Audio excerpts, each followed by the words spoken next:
before you get into this business, right, I always tell people, identify your niche. Where do you want to focus? Do you want to cater to business executives? Do you want to cater to tourists, families, celebrities, gig economy workers?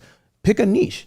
And then now go buy the vehicles that those people want to drive. Define your avatar, your target audience. I buy the vehicles they want. I buy them in the colors they want too. Not what I like. You got to take yourself out of the equation. Your feelings will not matter. I don't care if David only likes driving yellow vehicles, if that's your color. I don't care. Don't send me a yellow vehicle. I ain't gonna rent it out for you. Oh, wow. Yeah, I'm gonna have to wrap that bad boy into a color that my audience will rock with. All right, welcome to another edition of the Social Proof Podcast, where we find dope people that did really, really dope stuff, legit business people out here building a legit business. You built a legit business? Yes, I did, sir. Legit. Okay, I gotta ask this question because 100%. there's a lot of there are a lot of people who are successful entrepreneurs, but they're being called scammers, including myself. Okay, so I just got to ask you, are you a scammer? No, I am not. 100%. What makes you not a scammer? People know me in Dallas, yo. I do this for real. Like, I'm not like these YouTube cats. Like, I actually have a warehouse. People pull up on me. Matter of fact, take out your phone, Google exotic car rentals Dallas. My company will pop up on the first page of Google. Really? That is not easy to achieve. That's a fact. There you go. I challenge you to do it for anybody else that you know doing rentals. It's not going to show up. You're doing business out here. Yes, sir. We're doing business, 100%.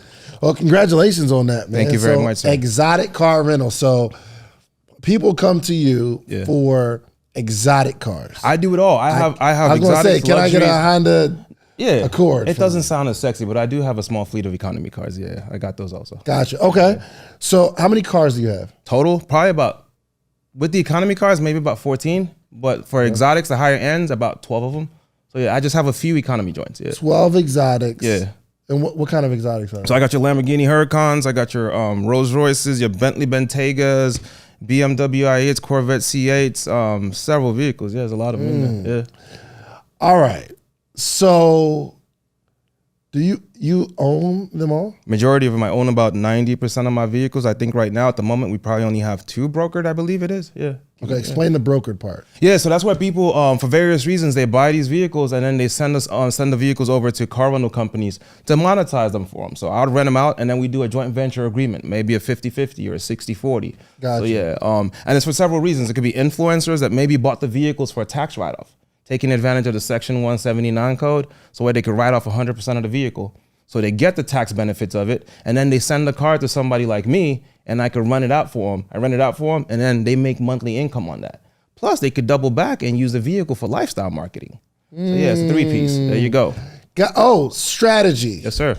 Is I can buy a car, have the look of it, send it to somebody like you who understands the game, and I don't necessarily have to figure out how to put it on Turo and how to rent it out and find somebody.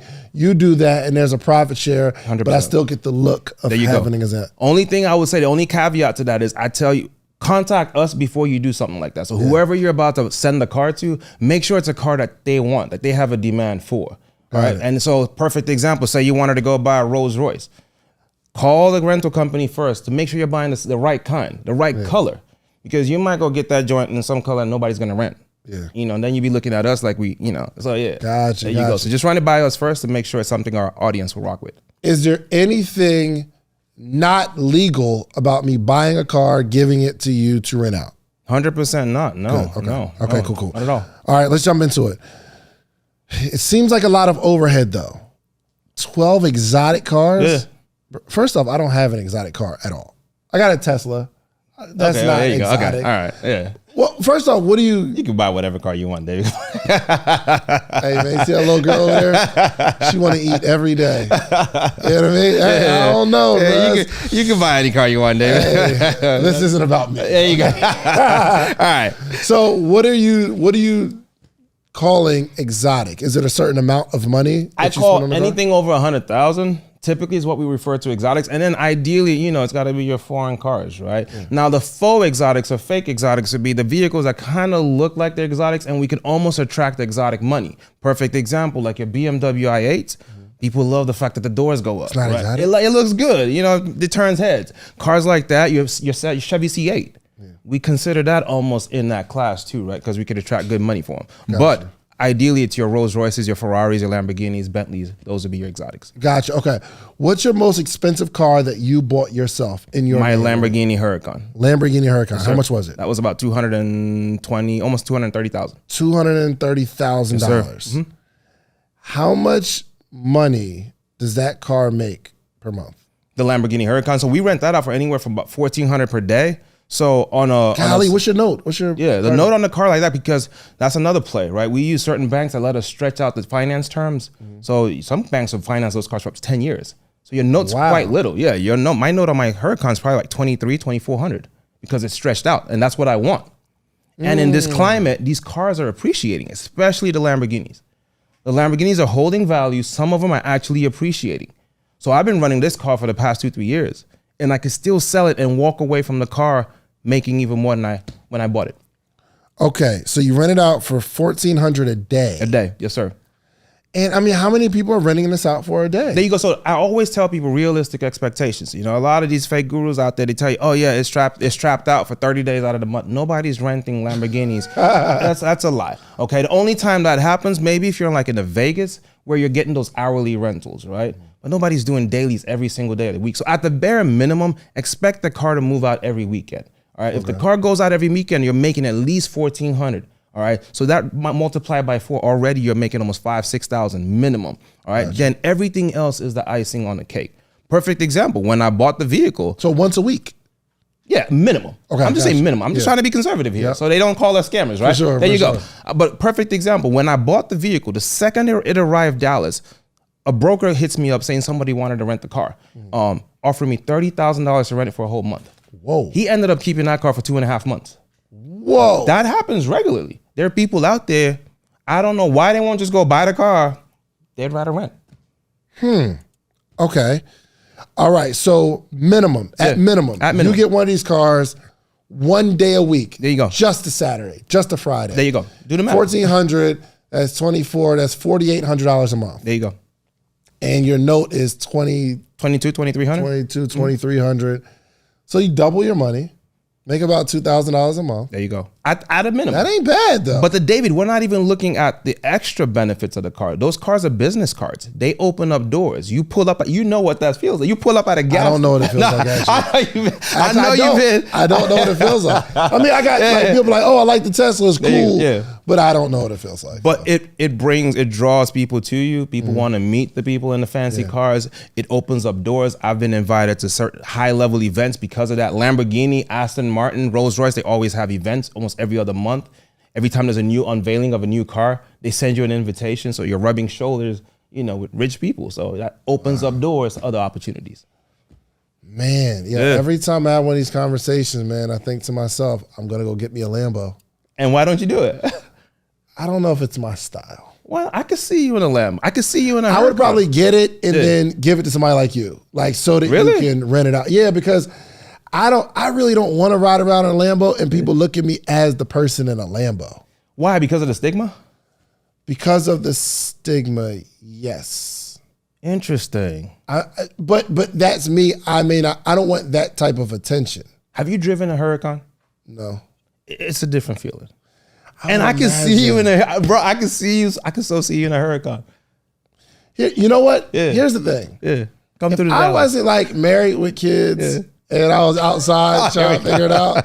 But I'm saying I think it's a good opportunity, especially, as an entrepreneur, it's cool to have it. I don't know if I want to drive it every day or like maybe a special event. So people are like, oh, well, Dave, it's cool. He got the little Lambo. There you go. But I think from a business perspective, it makes perfect sense because you get the tax write-off, you 100%. Get the look, and you get the money. There you go. Right? Those are three really, really important things. Can I keep it 100% with you, though? Talk to me. I don't drive my Lambo, my exotic cars. I don't. I treat this stuff like a business. Like Biggie says, I try not to get high on my own supply. At the end of the day, I know how much it costs me per mile. It costs me $3.20 per mile on my Lambos or any of my exotics. Whoa. Yeah, for depreciation. Every time I drive that car, every mile I put on my Lambo Huracan, it costs me $3.20 per mile. Oh, wow. So I'm mindful of that. If you're driving that to the grocery store and it's 20 miles, that's $60-70. So I'm mindful of that. Wow. I'd rather drive a hoopty. I keep cars on the side for things like that. So I don't play with this stuff. I treat it as a business. Yeah. I never thought about that. Where do you get that number from? Where do you get that number from? The depreciation calculator is out there based on the value of the vehicle that you bought it and how much they depreciate per year. Average out the number of miles per year you're going to put on that car, and you can come up with a number. You man smart, bro. Oh yeah, man. I got to keep track of my numbers 100%. Have you always been an entrepreneur? Yeah. I started early. Always. I did start early, yeah. Is this the most successful one you've had? Business you've had? This would be no. In another life, actually, I was in the telecommunication business. So I used to build cell phone towers. Yeah. Oh, wow. Long time ago. As a job or a business? It was a business. That was a business. Then fast forward several years later, I got into corporate America. That's kind of like my background. So I spent some years in corporate America I was a vice president, tech and cyber operational risk manager. It's just a fancy phrase for saying that we're the ones that keep the hackers out and insider threats from the systems. Hold on. Yeah. You built cell phone towers. I don't understand. Long time ago, yeah. Side acquisition services, yeah. For How old were companies. You? I was probably in my 20s, right around when I married her, probably about 25. Between the age of 25 to about 30. Right now, I'm 42. Yeah. Are you really? Yeah, I'm 42, yeah. I know. I really thought you were younger than me. Nah, bro. I'm 38. Yeah. Hey, oh, you should making me look old. Wow. No, but you look younger than me, so yeah, like 42, that's why. Yeah. I'm 42. That's why I feel away. Yeah. Okay, so I really want to understand this build cell phone towers. Yeah. You construct cell phone towers. Side acquisition, yeah, I did. Side acquisition. So what I did was, my dad. I don't want to take people off a tangent, but my dad is Nigerian. We're going off a tangent. We are. We're doing mad tangents today. We go all over the place. You know. I bet. So yeah, my dad's Nigerian, and so I took advantage of that opportunity. Actually, he had some connections with the Nigerian police, and so I flew back to Nigeria for a while to set up a company there, and we negotiated a lease with the Nigerian police where we could put these cell phone towers inside the police stations across the country. All right. Inside the police station. Right. The reason why is because back then the cell phone industry in Nigeria was starting to boom, and thieves would go and vandalize these cell phone towers because they have generators out there and all of that stuff. They'll vandalize them. So I came up with a unique selling proposition. Like, hey, what if we put these in police stations? So now you have safety, and I'll give you guys a bulk discount. So I just got married to my wife. It was barely August 2017 or 2018. And the next month I hit the road to go to every single police station in the country. I had to go get the GPS coordinates. I put them all together, and I went to every single cell phone company in the country, knocking on their doors like, hey, I got this database of police companies, police sites all across the country. You guys can come build your cell phone towers there. I'll give you a bulk discount. And they went crazy over the idea. So you go to the police station first and say, I sign an agreement with them. I want to put a cell phone tower in your police station. Inside or outside? Inside of them. Because these guys, they have any police installations. So police stations, their barracks, their officer quarters, all of that stuff. They got a lot of space. So these towers are only about maybe 20 feet by 20 feet. They're not that big. Oh, you know what? I think of a tower, I think of... Well, they're really tall, but they don't take up a lot of space. But they go through the ceiling? No, these are outside of the building. These are outside of the building, those tall, big, wiry not towers. In the police station, but like the police station area. In the area, right. I got you. But within the police station, so it's protected. So you find a plot of land That's all in the police station. If they got enough space, exactly, you construct it. Exactly. So I signed a monopoly with the police. That way I'm the only one that could do it. So I was an exclusivity with them. So they literally made me almost like their property manager for all their land. That's specifically for this project. So do you charge the police station? Yeah, so no, well, I don't, no. Instead, I pay them. So I give them a percentage of the money I get from the cell phone companies. That's hard. Yeah. So I was doing that for several years. That's where I made my first dollar, so to speak. Yeah. How long were you doing that business? That was probably going on for about maybe 5-6 years. But unfortunately, in Nigeria, there's a lot of corruption. Once people see that you're onto something, and then maybe they change presidents or whatever, then the next person takes it from you, and that's eventually what happened. They just took they just took it from me, basically. And I had a database of over 150 sites I had that were paying me continuity, regular money. How much did you make in you think? Oh yeah, I'll probably say it was probably in about $1 million to $2 million almost every other year. Really? Yeah, bringing in pure profit. Net. Pure profit. Because I only had to do the work once. When I traversed the whole country and I got all those sites, that was it. Yeah. Wow. That's when I got my first exotic too. Yeah. But if you wasn't rented out. Yeah. No. Yeah, he was outside. A Ferrari, California. Yeah, I owned a Ferrari, California back then. Gotcha. Yeah. Okay, but you didn't live in Nigeria over these 5 years. Well, I went there briefly just to do that. And I'd come back and forth. Gotcha. But yeah, after the whole political crap, I left. Okay. To go from... So these 5 years, were you just focused on building that business, or did you have other stuff going on? I was just focused on that. I had something else. They call them loan sharks. I used to lend out money. People to give me watches, expensive watches. Give me cars. I used to get cars for money as collateral, and I'll lend them money. Like a pawn shop. Kind of like that, yeah. I was doing that for a while. I was paying good money. You give me gold, I'll take your chain, I'll give you some money. Yeah. I made good money off of that, actually. I did that too. Yeah, I did that. And that's where the whole Mike the businessman thing comes from. And I've done a lot of stuff. Yeah, I've done a lot of stuff. So, okay, emotionally, okay, I just want to kind of tap into how you felt losing this business that you spent 5 years building. Yeah. You're making $1 million, $2 million a lot of money, year. good money. How did you feel when they just took it? Oh, it was gut-wrenching. Actually, even the way they took it, it was actually a retired police officer that orchestrated the whole thing, arrested my staff literally within, it happened so quickly. They arrested your staff? Oh yeah. He invited my staff out there on their false pretenses. He comes there and literally they arrest him. Before I knew it, like literally within 2 days, he was locked up in prison. Not even a jail cell. They took him to court overnight, locked him up in prison. He was there for a whole month. Oh, it just my happened. God. So, and they just threw a bunch of false charges against him. And, and all they want is a bribe. And then they were trying to bully us out of it and take the contract. And that's what they did. Dang, shouts out to Nigeria. So I was just like, I'm good, man. Dang, man. I'm good. Okay. Yeah. So, okay. Did you... That's when we packed our bags. Hey, man, I want to... How you feel about black people, man? Like he's going all over the place. I'm saying Nigeria, like this is our homeland. I know. It's sad, bro. It's sad, literally.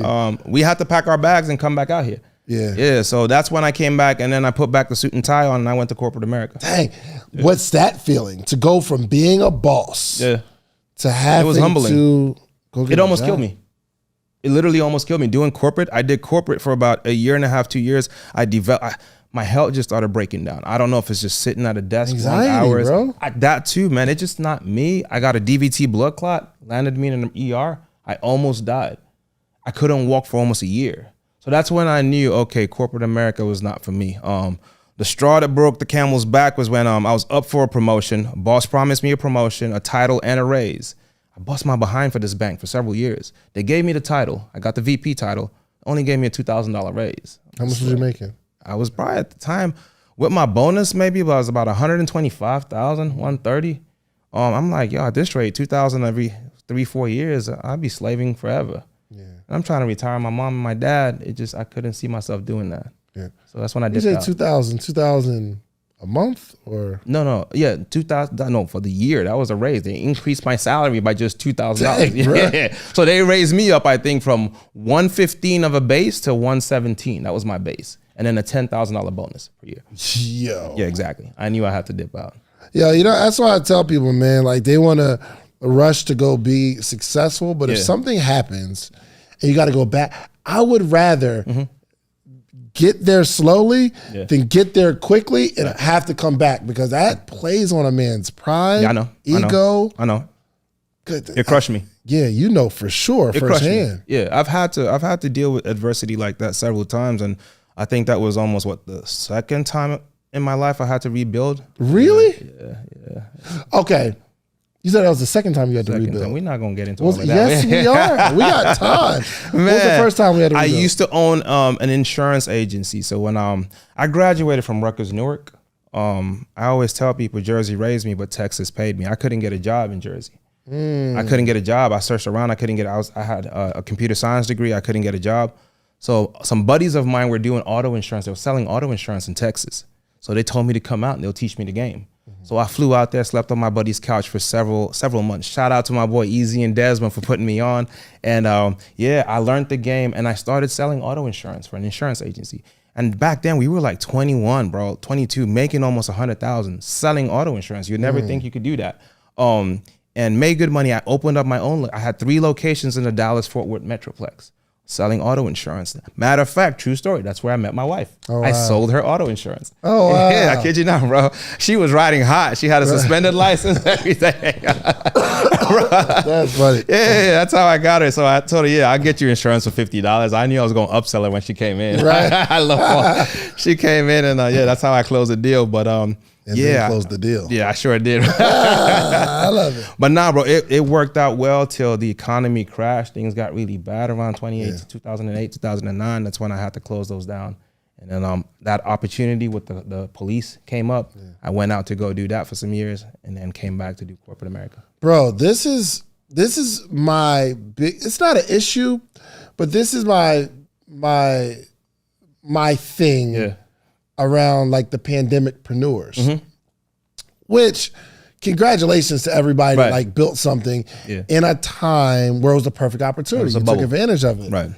But you don't really understand business. 100%, I agree. Because you only understand it in one type of market. One era. Like I left my job at the Cheesecake. For one, I've been an entrepreneur my whole life. Yeah. But I left my job at the Cheesecake Factory 2012. Okay. So for the last 10 years, there's been ups and downs and ups and 100%. Downs and president changes and economic changes and waves on social media come and go and things of that nature. So like this is why I'm really trying to understand your story. Yeah. Because now it's painting a picture that what you're doing right now isn't because there was just an opportunity. No. Like you've been an entrepreneur for 100%. A long time now. No, 100%. And not only that, look at my experience. Why am I successful at car rentals? Because I have auto insurance experience. I did that for several years. I know it in and out.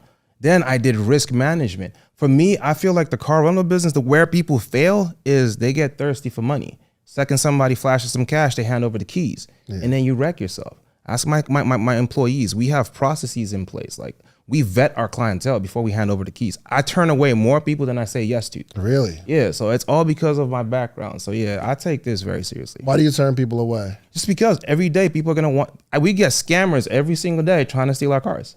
Oh yeah, they'll send you fake driver's licenses, fake insurance cards, all of that stuff. Every day. Oh yeah. They'll hit up every rental company in the city till somebody says yes to hand over the keys to them.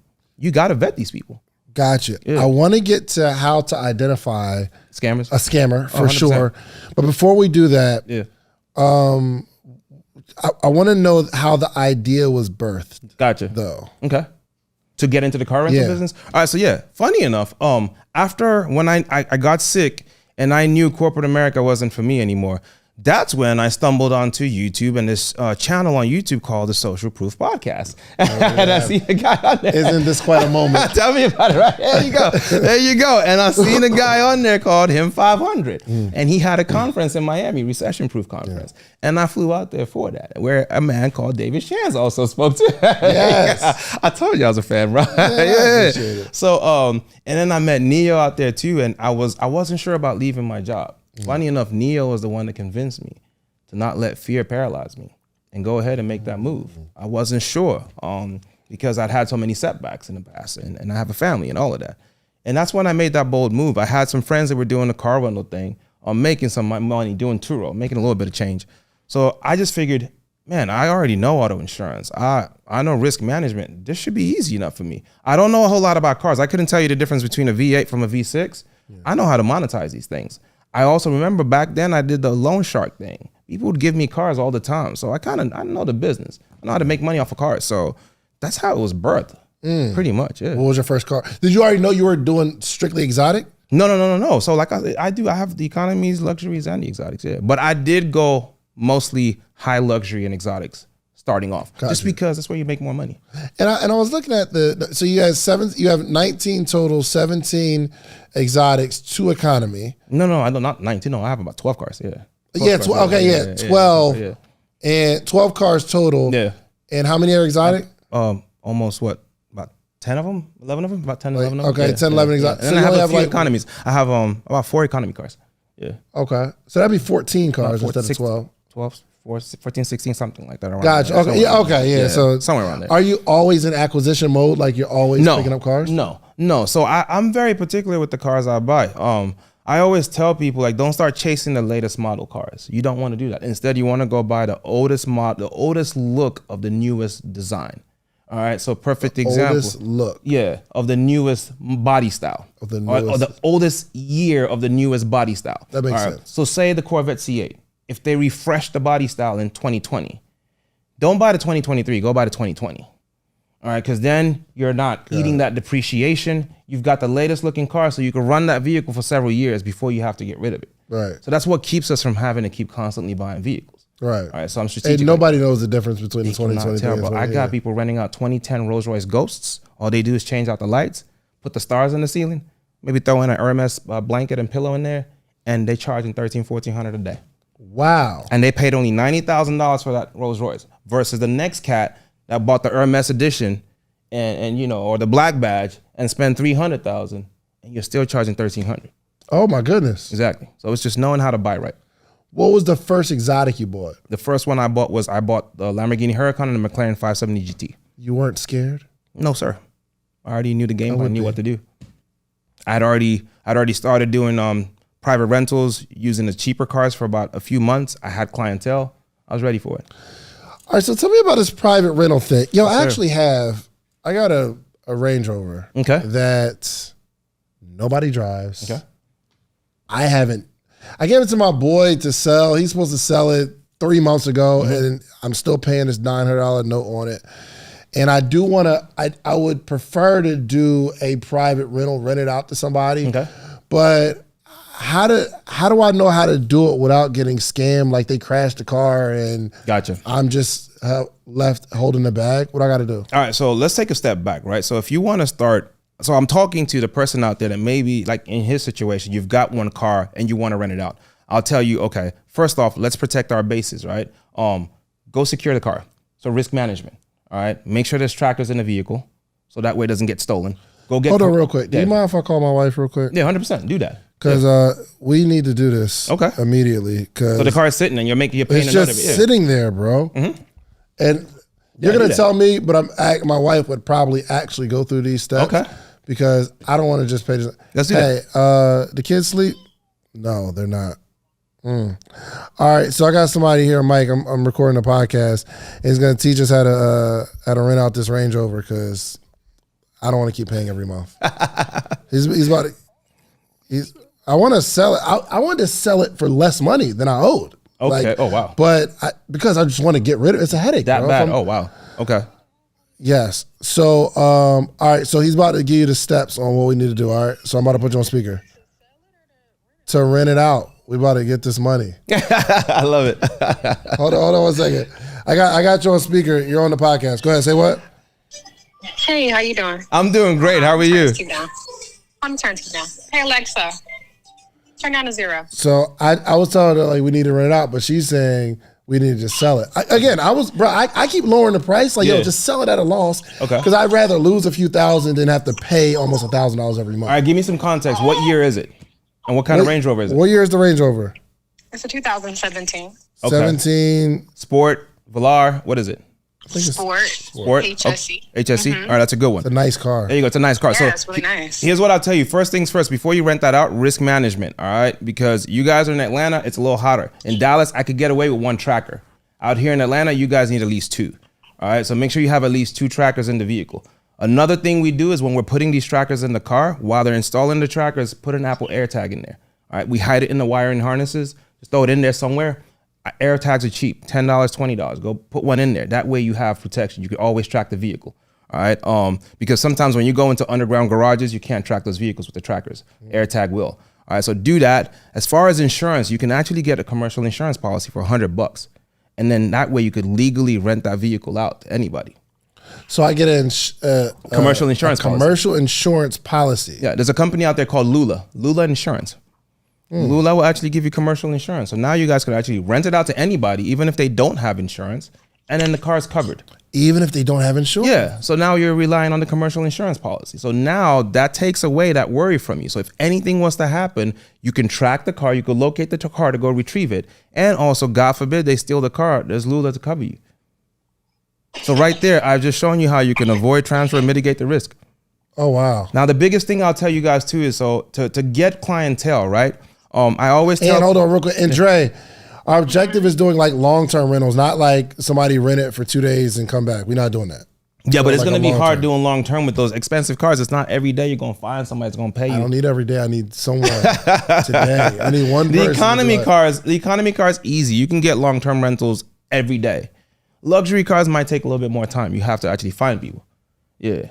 So then you have to do some marketing. And what if it's a discount? There you go. Give them a discount. Bro, so how much can I rent this car out for you? For me personally, a Range Rover like that, I would rent out for anywhere from $499 to $699 a day. A day? Yeah, private rental. I give it to them for my note is like $900 or whatever. If I can get $2,000 a month, I'm happy. Oh yeah, that's easy then. Yeah, you could do that easy. Put that on Facebook Marketplace. Somebody would take that vehicle. It's all the way up. Yeah, if I had $2,000 a month, that's a steal. But you got to limit the miles though. Don't give them unlimited miles. Okay. Yeah. Dre, you got it? You got that? Mm-hmm. What's the name of the insurance company again? It's called Lula, Lula, Lula Insurance. Oh, okay, cool. Okay. Yep. All right. So call him and tell him to send the car back to our house so we can get it going. That way you can monetize it until you sell it. Okay? Okay. All right, thanks. I'll be home in a little bit. Okay. Bet. All right, so, okay. That was helpful. There you go. I hope I helped. Yeah. That's helpful. Because I want to just long-term, let me just not lose money, bro. I always tell people, so if you can't do paid marketing, leverage your social currency. Everybody needs to know you got that vehicle. Let them know. And then somebody will take it. Gotcha. Okay. All right, so your first, you got the Lamborghini Huracan first and another car. Yeah. And your first, have you ever lost money? On a car? Yeah. Oh yeah, 100%. Especially when I first started, because I listened to a lot of these YouTube gurus and a lot of them were making recommendations on vehicles and stuff like that. That was my biggest mistake. So my first 6 months was the bumpiest ride because I was working off a free game. I had to learn the hard way. Working off a free game. Yeah, I learned. That's a bar, actually. Yeah, I learned. Dang, I'm gonna steal that. Yeah, okay. Yeah. A lot of people are working off a free game. I was telling somebody, you can't get rich on a webinar, 100%. Bro. No, you cannot. No, sir. You got to buy the thing, whatever they're selling at the end. You got to buy that. Yep. I tell people all the time, the only difference between you and the next rich person is information. They have information you don't have, and they're not going to give it to you for free. You got to pay to play. That's it. 100%. I listen to these gurus and, because you go to these Facebook groups, like Turo groups, the number one question is always, what car should I buy? You don't ever want to ask that question. It's the wrong question to ask. I cringe when people ask me that because I don't know where you live at. Yeah. All right. Everybody's locale is different. What works in Broken Bow, Oklahoma might not work in Manhattan. All right. Maybe they need a Jeep Wrangler over there, but in Manhattan, they need a Mini Cooper. All right. Go find out. So I always take a step back. Before you get into this business, right? I always tell people, identify your niche. Where do you want to focus? Do you want to cater to business executives? Do you want to cater to tourists, families, celebrities, gig economy workers? Pick a niche. And then now go buy the vehicles that those people want to drive. Define your avatar, your target audience. So for me, it's going to be tourists. It's going to be people that look like me, black and brown individuals that just want to look fly, go out on date night, have a good time in these cars. All right, that's my avatar. And so I buy the vehicles they want. I buy them in the colors they want too. Not what I like. You got to take yourself out of the equation. Your feelings do not matter. I don't care if David only likes driving yellow vehicles, if that's your color. I don't care. Don't send me a yellow vehicle. I ain't going to rent it out for you. Oh, wow. Yeah, I'm going to have to wrap that bad boy into a color that my audience will rock with. But how do you find out what they want in your location? Market research. Look around. Perfect example. Say you want to rent out your economy vehicle, all right, to gig economy workers, like you mentioned, the long-term play, right? That would be the niche that's more long-term. Those people that have 9 to 5s, maybe the person working at Walmart, 7-Eleven, they just need a car to get to work every day. Yeah. Maybe their credit shot, they can't afford one. People like us supply those cars to them, and they keep them long-term. We don't charge them daily. I only do weekly or monthly rentals of those types of people. So these economy cars are gone. All right. So what I do is say you want to target gig economy workers. Next time you order Uber Eats, look at the kind of car they're driving. Yeah. That's the car you go buy. If I want to cater to executives, look at the Uber Black that just brought me here. A Suburban, all black Suburban. That would be the kind of car I would buy if I want to cater to business executives. Got it. So identify who you want to cater to in your market. And then figure out what they want. That's it. Speaking of which, bro, and I'm about to call my guy because he I think something happened to his car and he had an issue getting like another car. Yeah. So he had to rent another car. And I told him like, I think I can rent my car for you. But then I was thinking about like, I don't know if if I'm set up. Hold on, I'm about to ask him real quick. Oh, okay, yeah. Yo, bro, I'm recording the Social Proof podcast right now, and I think I figured out how I can rent you I can show you my car and my truck. I just got to figure out how much you paying, but I think we figured it out with the whole insurance thing. So if I can call you live on the Social Proof podcast during the recording, just send me a text message. Okay, because I might rent this to my boy. There you go. Hey, but just going back to like defining your target audience, like let me tell you how important that is. Like, because you might live in a predominantly white area. All right, Caucasian, Asian males or females have different preferences, especially when it comes to like the higher end vehicles. They want the Aston Martins. They want the Nissan GTRs. You know, they want those type Porsches. All right. Yeah. The black crowd, you're not driving no Porsche GT3. You're not asking for no Aston Martin. You want the Lamborghini Huracan. You want the Urus. You want the Bentley. Yeah. We like the flashier cars. We don't care about the performance of the engine. So it's very important to define your avatar when you're getting these cars. Otherwise, you won't make no money. Gotcha. What about the Turo play? You get a car, you put it on Turo, and make it do what it do.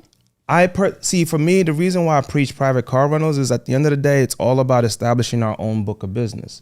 All right. When you have, funny enough, when we were just coming out from our Airbnb, we saw a sign, literally it said Turo. And I'm like, oh my goodness, that's a Turo headquarters. No, it was a guy that had a rental car shop and he called it Turo. And that blows my mind because Turo's a business. Exactly. Turo has its own book of business. Turo has the customer's name, phone number, and email. We, the host, don't have that. Yeah. We're not allowed to have that. We don't have a book of business. So how can you say you have a Turo business? No, Turo does. Turo's about to go. They have an IPO. They're about to launch. Are they? Yeah, we can't sell a Turo business. But a private car rental business, I have a database of clients. I could sell my business. I could put my business on Biz Buy Sell and sell it because I have a book of business. You can't do that. I could pass it on. You can't pass on a Turo business. That's one reason why I preach private rentals. The second reason is I like keeping all of my coins. I don't know about you. These platforms take up to 40% of your bread. That's my biggest problem. With private rentals, we charge a whole lot more and we keep 100% of our bread. That's the biggest thing for me is the money. Got it. Okay. And I guess you got that from the insurance business where you get your own book of business, especially, but even in that, you didn't own it. But that philosophy. Yeah, 100%. I didn't own the second one. That's why I left Breakout to go get my own book of business. Yes. Got it. Same thing. Okay, so how are you finding these people who need these cars? So there's 3 different forms of marketing that you could employ. So there's organic marketing, right? You could use things like Facebook Marketplace. You could use social currency, people that you know. Right. Next time you're at the club popping bottles, you need to put your company name up. Let them see it. Create a buzz, right? That's just organic, right? Another way you could also do it is collaborate with other rental car companies in your area. Yeah. Like I get a lot of my business from other rental car companies or what we call brokers. Brokers are like wholesalers in real estate, middlemen. And they will if they know you have cars and they know you're serious about this, they will send you a crap load of business. Yeah. You know, so there's a lot of brokers out there. Matter of fact, majority of the car rental websites you see out there are owned by brokers. They're not owned by brick and mortar companies.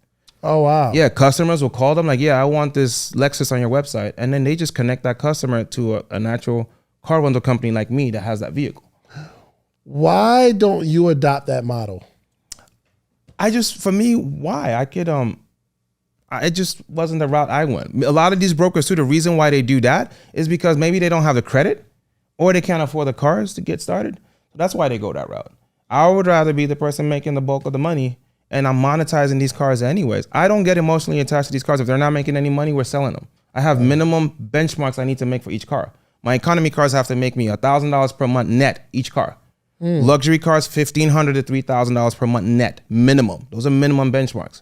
All right. So let me ask you this though: if an economy car needs to make you $1,000, minimum, yeah, and your luxury car needs to make you $1,500 to $3,000 minimum, to $3,000 minimum, it still seems like you should just go all economy.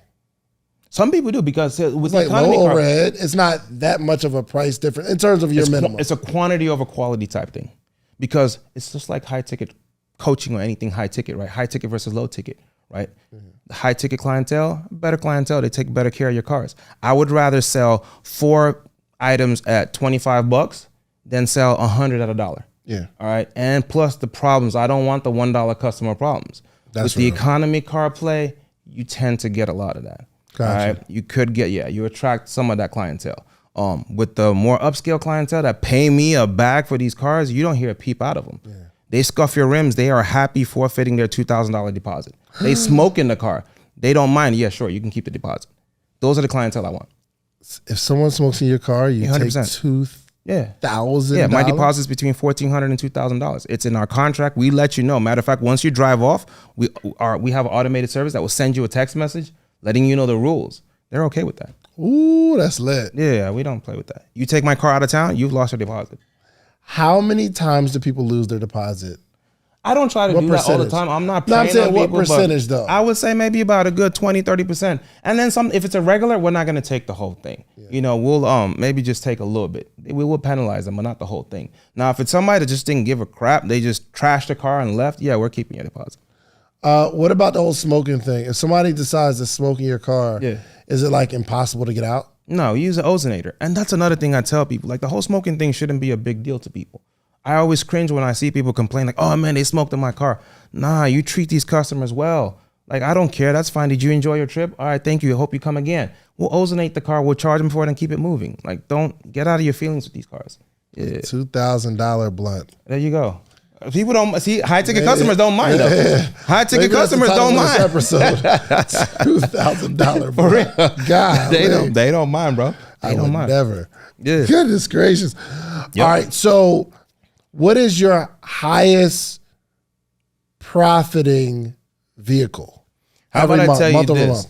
Well, obviously it's gonna be the Lambos. Mm-hmm. Yeah, those would be the highest ones. And like on average, I know it's not a minimum, but on average, what can you expect to make from having a Lambo? If you have the right one, right color, anywhere from about 15,000 and up a month. If you're doing good marketing, all of that, yeah. If it's a very busy season, yeah, even more.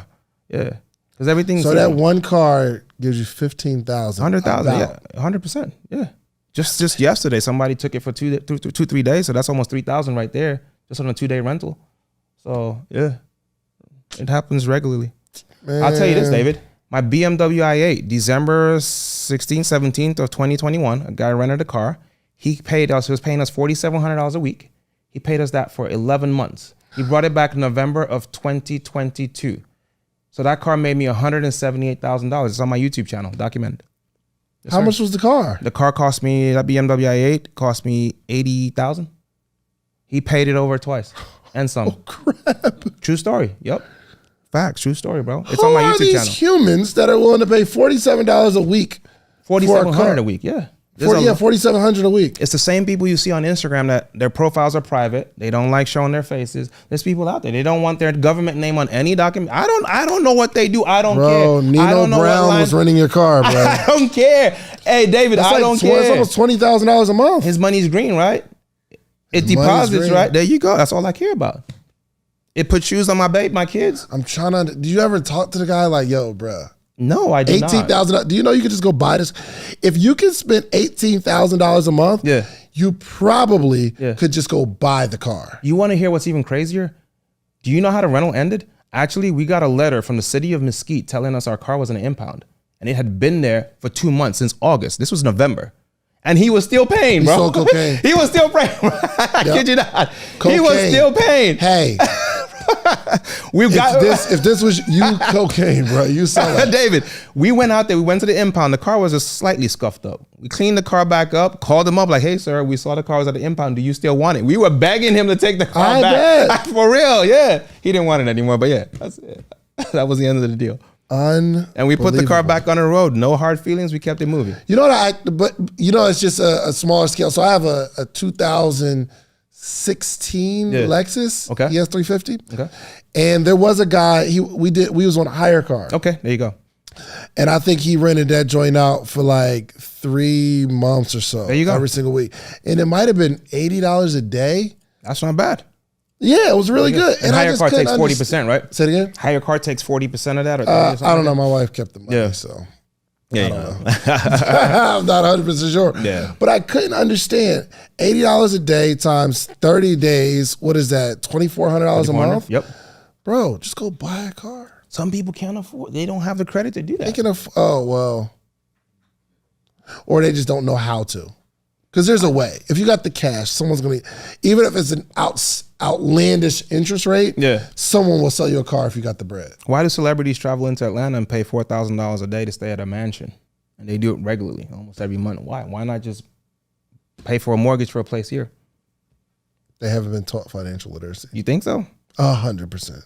I think there's a certain level of money you make too where it's nothing. I guess so. It's all relative. It's all relative.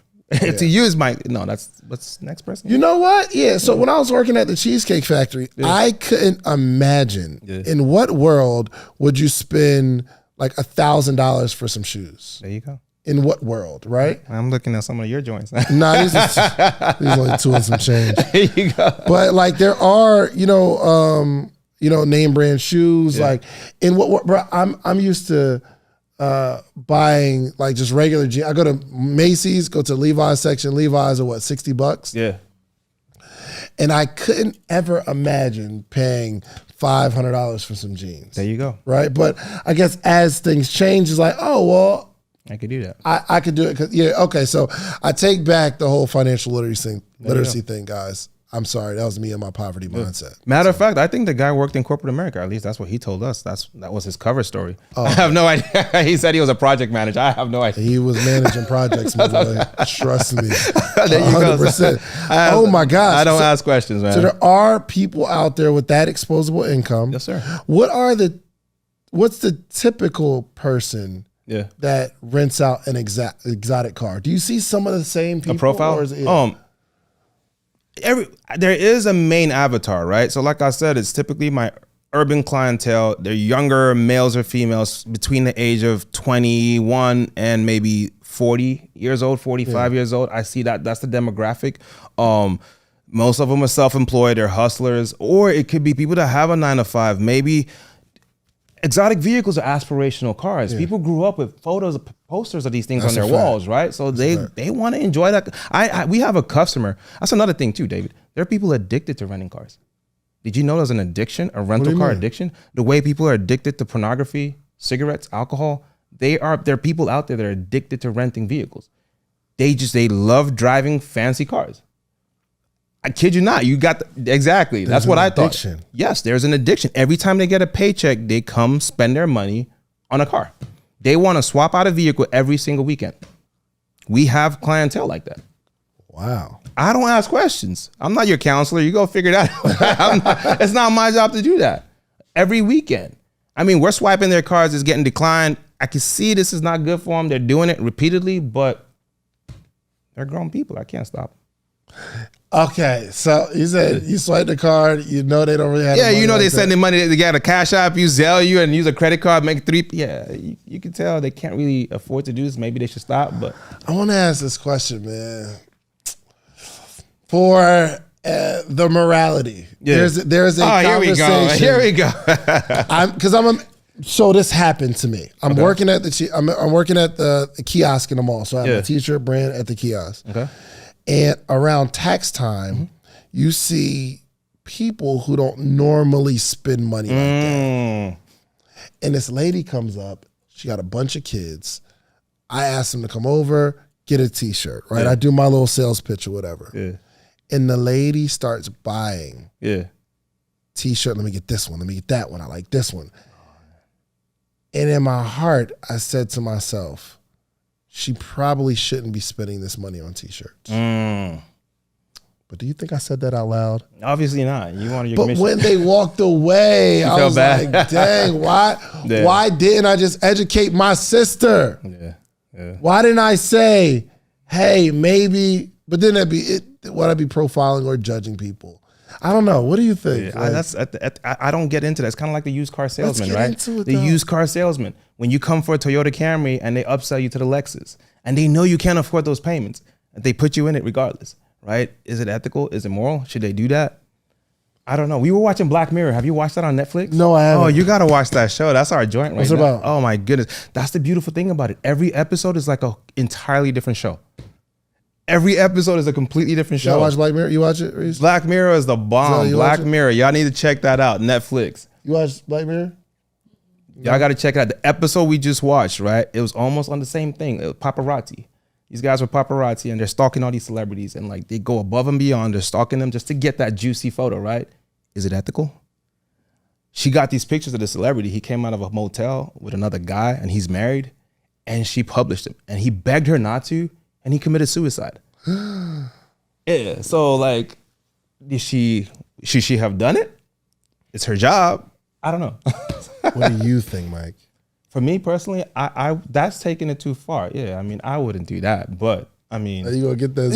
How you gonna go from renting a car to somebody to literally like? Did you just put me in that position? Come on, David.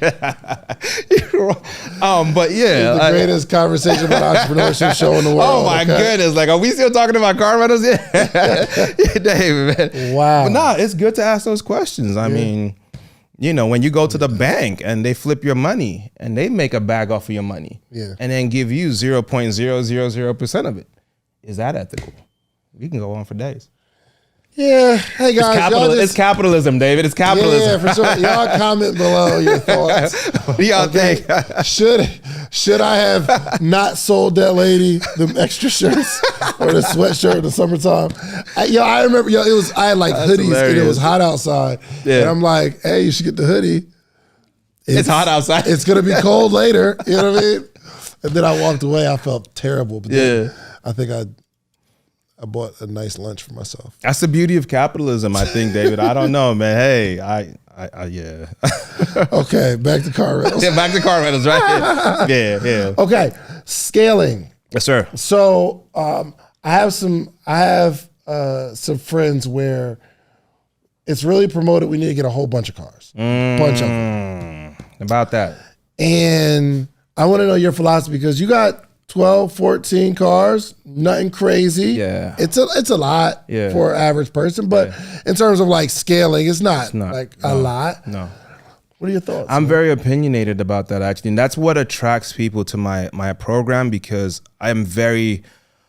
first off, I'm more quality over quantity, number one. Number two is, David, you have no idea. Like, there's a lot of gurus out there telling people to go buy 30 cars in 30 days. And literally that phrase alone has resulted in a lot of bankruptcies in our community. A lot of people went out there and did that. They bought a bunch of vehicles in 30 days. And for those of you guys that don't understand what that means, it's when you buy, say it's January the 1st, you go buy a car on January the 1st. January the 2nd, you go buy another car. All right. The dealership you buy from the second time doesn't know you just bought a car the day before because it doesn't hit your credit for 30 days. Real quick, that's not fraud though, right? It's not fraud. I actually did a video entitled there is no fraud about that. 33 cars in 30 days. There is no fraud about There is no fraud whatsoever. Gotcha. The issue with that is after 30 days, all those cars hit your credit and it's almost impossible to get them off. That's the problem, that you can't even qualify for a cell phone later. That's the issue. A lot of people, because your DTI, your debt to income ratio gets messed up. Like literally you owe $500,000 worth of cars and you're barely making $100,000. Nobody's ever giving you a credit card again. And a lot of people ever. A lot of people are drowning. And then some people bought those cars during the bubble. Yes. When the prices of these vehicles were overpriced, they paid double. So now they're stuck in those vehicles. They can't get out of them. And their DTI is trash. They can't refinance them, nothing. So that's my thing. Like I like measured growth. Just because you can, don't go do it. First off, set up an LLC. If you want to go buy 30 cars in 30 days, do it under an LLC. That's what I teach people how to do. Set up your LLC the right way for a rental car company. All right. People don't know this. The rental car industry is high risk. Banks see it as high risk, and so you need to. What we do is we create an LLC. But you have a parent company as a general consulting company, right? That way you could use a general consulting company, you go get your vehicles. Go buy, Bank of America will give you 4 cars under one LLC. All right, you can get as many as you want with an LLC. That's fine. You can go to Toyota Financial and go get 30 cars. But still, you personal guarantee. So but they don't show up on your credit. But when if something goes wrong, obviously, but that's normal, right? You want to personally guarantee stuff. We shouldn't run away from that responsibility. Right. That's the way to do it. Right, but issues when you put those on your personal. A lot of people are putting those on their personal, and they got wrecked. That's real. Yeah. Yo, my boy, I'm about to call my boy real quick. So you're gonna show us how to get this? Because I gotta do something, bro. I don't like this. How many cars do you have? What is the problem? Money out. Is this just a Range Rover? I got too many. Yeah, I got. Okay. I have a couple. All right. Jay, what up? Yo, what's up, man? Yo, you're live here on the Social Proof Podcast, man. putting your business out in the streets. All right, so Jay, your car, you had crashed your car, right? Or something happened. You got an accident, right? Right. You got some background noise. Oh, that's better. All right, so what had to happen? Because now how much you pay for your car now? Like $1,000 a month. $1,000 a month. Yeah. Okay, so there was an issue. There was something you were telling me, because I was like, yo, I got my Lexus. So I was like, yo, I'll give you my Lexus. Yeah. Let me get that, you know what I mean? Give a little discount, and it's a nicer car. Yeah. But you were having an issue, right? With the, what was the problem? Insurance. So, no, I think what happened was, I think your wife actually had a higher rate than you expected. But originally, what I was saying was, I know on my car now, I had to add it to my insurance. But you can't really add a car to your insurance unless the person lives in the house with you. Yep. That's what they were saying originally. So it's hard to add a car to your insurance unless the person lives in the house with you. Yeah. Got it. But so if you don't own the car, if you don't own a car, the person that owns the car has to be on the insurance, and in order to have another person on the car, they will have to be like direct relatives to you and have to live with you. Right. Okay. So I'm here with Michael, and he was saying that I can get some commercial insurance. I can get commercial insurance. Lula insurance. Yep. Lula insurance, and it only costs me like $100. $100 a month. Yeah. There's Lula. There's GMI. There's two of them. Two major ones. Yeah. And you can get that, and then he could drive the car. No worries. How much is your insurance, Jay? For this one, I think it's like it might be like $250 or something like that. Okay. And you're renting the car for $1,000? Yeah. So you're at like $1,250 a month. Yes, sir. Okay. All right. So what do I do if I? So Lula needs a 2-car minimum though. So if you have 2 cars, you can get a policy with them, and then all you gotta do is get the commercial policy, and then 100%, you can rent the vehicle out to him, and he's covered if anything happens. So I can pay this $100 a month or $200, whatever, and charge him for it. And I'll charge you, Jay. Yeah. But he won't need his own insurance. Nope. And so if something happens to the car, what happens? Lula pays for it. Lula pays me for my car. Yeah, as long as it happened during the rental. But then you have to the rental has to be official. Did you guys sign a rental agreement? No, we didn't do nothing yet. Come on. We didn't do anything yet. Oh, gotcha. Okay, there you go. Yeah. So no, he has another car right now that he's paying $1,000, but he'd rather not pay that. I see what you're saying. Yeah. So make sure you sign a rental agreement. You get his information. He needs his driver's license, all of that stuff. Yeah. Sign a rental agreement, and that's fine. Lula will cover it. All right. So look, Jay, I might charge you like $1,000 total. So you don't gotta have insurance. It's a nicer car. You get to pay $250 less, and it's up. There you go. Yeah, just gave you a play. My guy. All right, I appreciate you, man. I'll hit you later. All right, man. You have a good episode. All right, appreciate it. That is crazy, man. He's doing this stuff live. He's like running deals live, right, bro. I love running deals live. Listen, people don't understand, bro. I be doing this podcast for me, okay? So it ain't got nothing to do with nobody else. His problem. This whole podcast, bro, is to solve my own problems. I see that. So. Forget the audience. I'm talking about, man, I love it. Man. Okay. So, there was a rise. Yes. And I'm sure you may have noticed it. It's a rise in people doing Turo. And I think people use the word Turo as car rental business because it is that's the way it was introduced to the market. Right. But almost every single person that I know that was heavy in Turo doesn't do it at all anymore. Yep. I agree. With the except of like Pushman Mitch, he's running a legit car rental service. There you go. Other than him, everybody else that was doing car rentals don't do it anymore. Yeah. A lot of them, once again, the information they got starting off, they made a lot of mistakes. They bought the wrong vehicles. They bought the vehicles that these gurus told them to go buy instead of doing the research, all right? They didn't have a target avatar. They didn't have a target niche. Another thing, too, is a lot of them bought the cars wrong during the bubbles. A lot of them people paid double the price of the vehicles that they should have been paying. That's another thing. Then they went out and bought a bunch of cars. I know people that went crazy buying cars in a month, all on their personal credit. Probably from the episode but it was a really good episode. And it worked out for some people. But yeah, that they're gonna kill me in the comments. They shouldn't have done. They shouldn't have. True story. That was a cool idea. David, true story. I had a gentleman come to my warehouse. Right, he was almost at the point of tears. He has a family, kids. He told me he'd been living off his credit cards, paying his mortgage with his credit cards for months because he went out. He bought a bunch of vehicles, all on his personal credit, and it just jammed him up. He wasn't making no money on the cars. He couldn't get out from underneath the cars because they were all on his personal. He couldn't refinance them. Nothing. I hear that story all the time. Yeah. That's why now I'm teaching people how to do it the right way. You can make a lot of money in car rentals. Just do it the right way and scale measured growth. You don't have to go buy 20 cars. If you have an LLC, you can get a car whenever you want to. Yeah. And leverage is the name of the game. We're using a bank's money to do this stuff too. Yeah. But just do it measured. Yeah. I will say I did go get a bunch of cars. Okay. And it wasn't bad. Really. In your personal? One of them, I know I personally guaranteed some. Okay. 2, my wife bought in her name. Okay. One of them, I think the other one, one of the ones she bought in her name was a Corvette. Okay. And we were doing really well with that one. That's good. But it got totaled. Like someone crashed, but they gave us more money than we paid for the car, which was really, really cool. So we made out. It was good. There you go. And I think, honestly, in all fairness, we had a bunch of cars. Okay.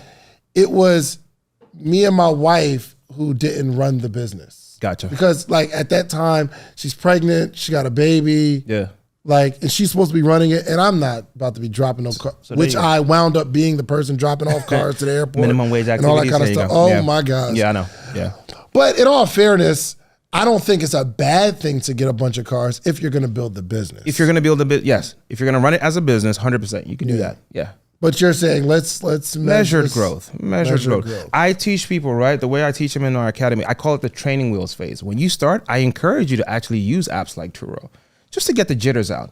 Get used to people smoking up in your car, scratching your rims, things like that, because you have the safety blanket of Turo. It'll cover, right? Get rid of the jitters, then slowly start to make your transition to private rentals. Now you start charging more because you're going to get repeat customers from Turo. Yeah. And hey, I could offer you the same deal or better. And then you flip them over and then you start doing private rentals. That makes sense. That's the way I flip people over. I like that. Yeah. This was a really, really good conversation that offered some clarity, especially for the people who lost money just relying on Turo. And I think that was another thing. Exactly. Okay, you're smart. Because I think one of the issues was people were just putting the car on Turo, and if Turo isn't performing, then your business crashes. There you go. You're not saying, you don't rely on that. 100%. We do hybrid mode. We're doing both at the same time. Matter of fact, I tell people, when you know to turn off your Turo is when, say you get a booking for Saturday on Turo on your Range Rover, and it's $100. Turo's a little cheaper. It's like maybe $100 a day. For the whole weekend, it's only $200. But then all of a sudden, you get a call, private rental, and they're ready to pay you $499 for that car per day. So you just lost $1,000 because of the $200 on Turo. That's when you need to start snoozing Turo. So I tell people to just leave it on Turo while you're getting, training wheels phase until you get to that point where, the private rentals are starting to outweigh the Turo rentals. Switch it off, go 100% private. That's how you make the transition. What's your vision for your fleet? 100%. Okay, so for me, I've gotten to the point where I don't really need to buy any more cars. So you're not even trying to scale up. You're like, yo, I'm good. I'm good right now. I'm good right now. If I like that attitude, man. I'm good. I've got all the staple cars, right? So I have my Lambos, I have my Bentleys, I have access to my Rolls Royce Ghost when I need them. I know enough people in my network in Dallas. Any car I need, I can get. So I don't need to buy anymore. So I'm good. I'm in a good space now. I really like that, bro. Yeah, I'm good now. Because when we start talking about entrepreneurship, we're taught to always scale up. What's next? What's the vision? And you're like, bro, I make enough money to take care of my family. I run a cool business. We're doing well. Maybe put the money into investments. 100%. That's exactly what I was going through. But you don't have to make trillions of dollars. Yes, sir. I don't need to. And for me, car rentals has opened up other doors. I have a turf equipment company. I spun off from the car rental business. I was able to use funds from the car rental business. Yeah, it's a turf equipment company where what I do is I sell greens mowers, what they call greens mowers. Have you ever worked in a golf course before? Have I worked in a golf course? Yeah, ever? Have you ever Okay. So if you've ever gone to a golf course. Odd question. No, some people have worked at golf courses before. Yeah, I know, but if you're like, yo, you ever been a restaurant, like working a restaurant? Most people are like, yeah, I've done that. You live in Atlanta, Georgia. There's a lot of golf courses out here. Actually, this is one of the biggest. This state has one of the highest number of golf courses out here. Yes, I get a lot of my greens mowers from Atlanta. The biggest auction weeks is here. Do people answer that question? Yes, I want. You ever ask? Yes, I do, and they say yes, 100%. Okay, yeah, just do me off. It was a high question. Okay, go ahead. So there's a mower, it's something called a greens mower, right? That's what they use to mow golf courses. So you can achieve that carpet look. A lot of rich people like that look, and then get the beautiful stripes. They're not using $100 lawnmowers. Those are almost $15,000 mowers, brand new. Used, they cost about $3,000-$4,000. I sell them used. All right, so car rentals help me spin that off. So my warehouse, I leverage a section of my warehouse for that side of my business, for the turf equipment business. How big is your warehouse? 6,000 square feet. Wow. Yeah, it's right by the DFW airport. Next time you fly in, check us out. Absolutely. Please do.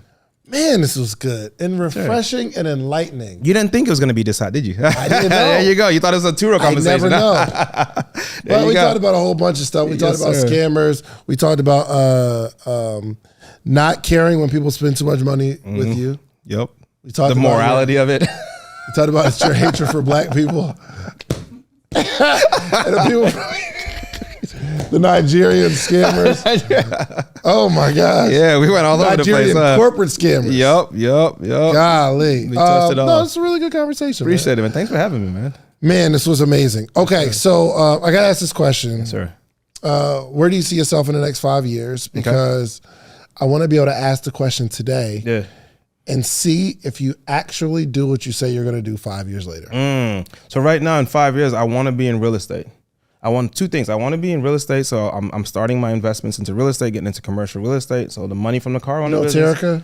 Huh? You know Terica? No, I don't. Female real estate guru? So she's a monster when it comes to real estate. Okay. And she helped me build out my portfolio. Oh, I need to know her then, huh? I'm gonna connect you. Please do. Please do. So that's one. I want to branch into real estate, and then I just want to continue to grow my academy. I'm actually hosting it. We have a challenge coming up. Okay. Yes, me and Nia, we have a challenge coming up.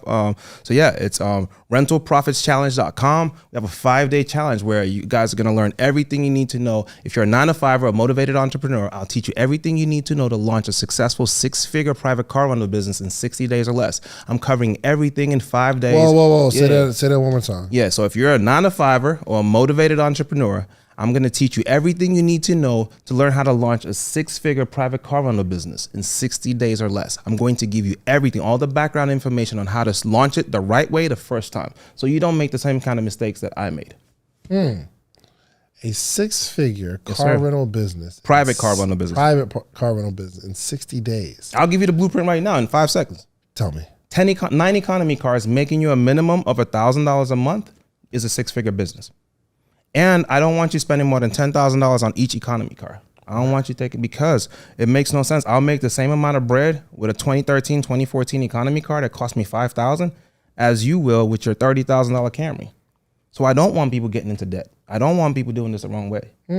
So I have a blueprint already for it where you can make that. I just gave a $100,000 business. You can't fail. You just charge a minimum of $250 a week for each economy car. That's $1,000 a month minimum net. And that's $100,000 business. Are you telling them to go buy the cars cash? You could buy it cash for $5,000, $6,000. You could use a business credit card if you have an LLC. Go get a 0% business credit card, buy your vehicle, some banks will loan you the money. That would be the way I would get into the economy car. Think about it. You got a hoopty at home? It's a cheap hoopty. You said you had a 2016 Lexus? 2016 Lexus. If you have something slightly older, I would use it. Uber drivers would take that car and you'd never see it again. Charge them a minimum. You're in Atlanta. I'll charge up to $400 a week. They'll pay. What? Yes, sir. $400. I charge $350 in Dallas. $600 a month. I charge $350 in Dallas. I need to get this Lexus on there ASAP. Bro, 9 of those. All you need is 9 of those. I got too many cars, bro. Yeah, you got a lot though. Yeah. And I drive one every day. There you go. It's like what's it called? Residual, not residual. It's residue from my Turo experience. Oh, gotcha. You still never sold them, huh? Well, I sold most of them. Okay. Yeah, so I just have the Range Rover. I have the 2016 Lexus, which I bought years ago. Okay. I own that outright. I had bought my mom a car before she passed. Okay. So we still have that one. And then I have my Tesla. But I actually need a truck. I need a Escalade. Okay. because my family is growing. We got too many people in the house. There you go. So yeah, that's a blueprint. I just gave you a sauce on how to start a 6-figure private car rental company right there with economy cars. That's legit. With economy cars. I rocks with that, Mike, man. Thank you so much for coming, man. Thank Again, you, I like how you approach business. Thank you. I like your honesty and your transparency. I like the fact that you have experience not only in the car rental space, but as an entrepreneur, bro. Yes, we need more people teaching that have experience as an entrepreneur, period, not just experience in the thing that they're teaching. Exactly.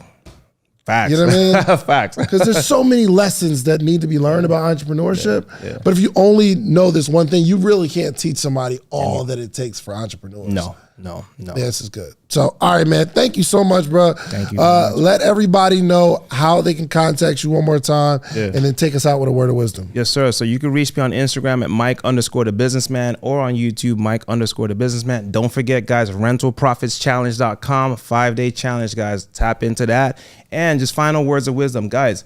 If I could do it, if my members of my academy could do this, you guys could also do it too. I'm an introvert. I just moved back to Dallas not too long ago. I don't know a lot of people, but I've been able to make it work. And like I'm saying, measured growth. You guys don't have to go out there and take on a whole lot of debt. Leverage social currency. Start out small. Use the cars, your mom's car, your sibling's car, right? Measured growth. Warren Buffett says it best, right? If you don't figure out a way to make money in your sleep, you will work until you die.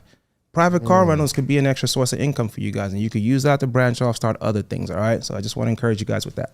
There it is, man. Listen, we can't close it out no better than that. Do yourself a favor, man. Follow Mike. Definitely join the challenge. If the challenge is not going on right now, then I'm sure there will be a link for something that people can get access to 100%. You. Also, do yourself a favor, man. Go get you some social proof, meaning go build something. Build it really, really big. Right. Document how you did it, but come back to your community to teach them how you did it, because it's the only way our community grows. Okay? We are out of here.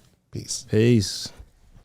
If you like the video that you just watched, click this one. You're going to like this one, maybe even more. Click it right now.